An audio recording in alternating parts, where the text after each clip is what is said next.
Hello, everyone. I'm Martin Khechara, and I'm one of your hosts for TEDxWolverhampton 2020. And to sort of prepare for our event, we're looking back to last year's event and talking to some of our fantastic presenters that were at TEDxWolverhampton 2019. And today, I'm with the fantastic urban poet, Dave Pitt. How are you doing, Dave? Oh, good, thank you, mate. Yourself? I'm good, thank you very much. Living in strange times. Have you been okay since we went into lockdown and now we're coming out and everything like that? I've been quite fortunate in that my day job has allowed me to continue working and still have an income. Creatively, like everybody else, everything kind of just dried up. Yeah. We've been picking up bits and drabs there, and yeah, you know, I'm trying to look at the positives. For years, I've been saying we need to do more online gigs, but of course, the problem is the audience wouldn't come with you. Of course. But of course, now the audience have been opened up to the fact that actually you can do a gig online. Yeah. So I'm trying to grasp the positives, really. But yeah, it's weird, strange times, and let's just hope everyone gets through it. Okay. Yes, and actually, even our TEDx event for this year has moved online.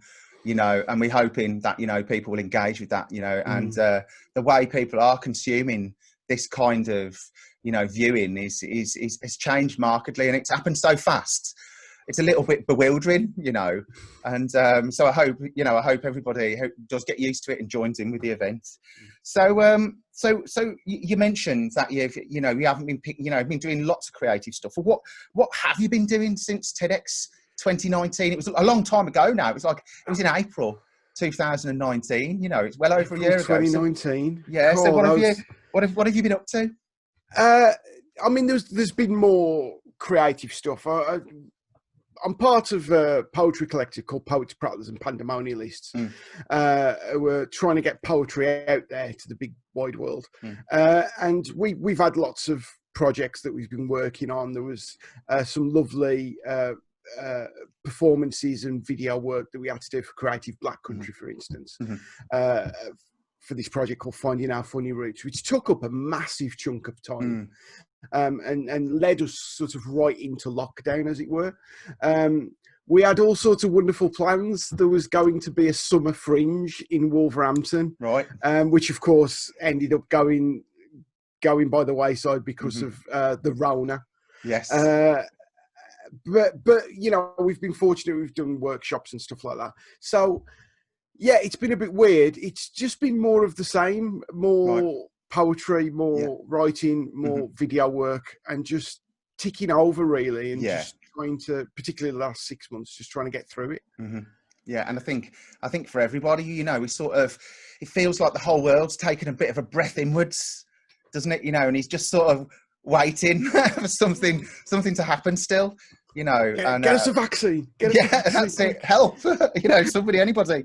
Okay, so you were part of the TEDx, our first TEDx Wolverhampton event, and the feeling from that event was fantastic. I mean, at the end of it, everybody was very happy.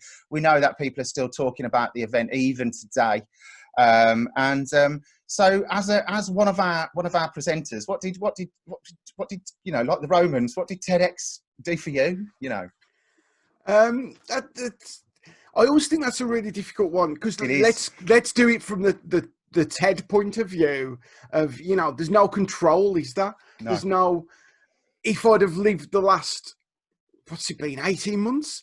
And I hadn't done TEDx, what would have been different? I don't know, is the honest answer. I always went into it with the attitude that what I wanted to do was perform some poetry for a non-poetry audience. Yeah. It's part of what the PPP are all about, is just bringing poetry to people who don't normally engage with it. Of course, yeah. So the idea of kind of having 130 odd people kind of riveted to a chair it was fantastic, and mate. Forced to listen to this Black Country bloke who's coming up and spouting these words, approximately 5% of which rhyme, was always what that was about for me, and also about, of course, promoting the city, because I love Wolverhampton. Yeah. And it really annoys me when people go, "Oh, it's a bit rubbish around here," isn't it? No, Yeah. No, there's actually loads going on. You just don't realise it. No, quite right. And I always go on about the city itself. Like there's some fantastic architecture, but we never see it because we all walk around with our heads down. That's right. What you got to do is look up. I look up. So it felt to me like it was a celebration of the city, and it also felt that it was a chance to give some poetry to a non-poetry audience. Yeah. And they really engaged with it. It was great. It went down really well. I got some lovely comments after. Excellent. And I suppose that the one thing it gave me is that I always say it's, and I don't mean this to be disrespectful to poets and poetry audiences. When a poetry audience comes up and goes, great job, brilliance, but it's when someone who doesn't like or thinks they don't like poetry comes over to you after a gig and goes, I hate poetry, but I love that. And you're like, fantastic. Yes. and that sort of feedback, it carries you through these dark times. Of course. So, I suppose if it's giving me anything, it's just that. That's fab. My self-confidence. Yeah. And it did go down really well. It was absolutely fabulous. Really high point of the event. So, just to sort of finish off, because we've only got a small amount of time today. What if you could give one piece of advice to one of our new presenters for TEDx 2020, and maybe even moving forward to TEDx 2021, and hopefully that'll be a face-to-face event again by then. What would you give? What advice would you give to them? Oh, it's a tricky one. Oh God, that is a tricky one. Right. I suppose it depends what experience of public speaking you're coming into the event with. I was lucky, and I know some of the other speakers and performers were lucky as well in that we'd done it before. So although it was a very nerve-wracking experience, and I was on right at the end of the day as well, so I had that like 8 hours of nervous energy of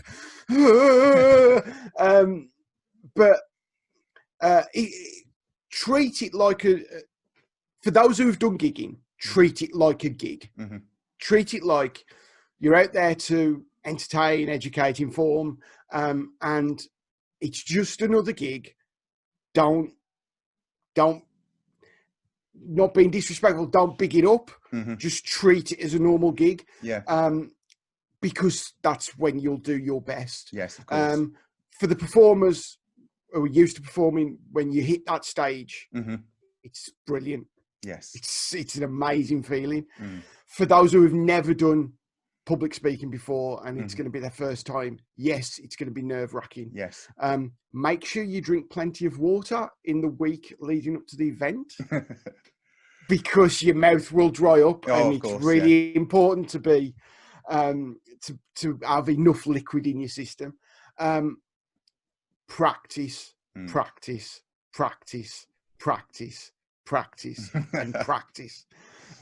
There's nothing better to prepare yourself than to have that constant. You've just gone over it and over it and over it and over it. I do performance poetry a lot. It was, although I was like, it's just another gig, just do it.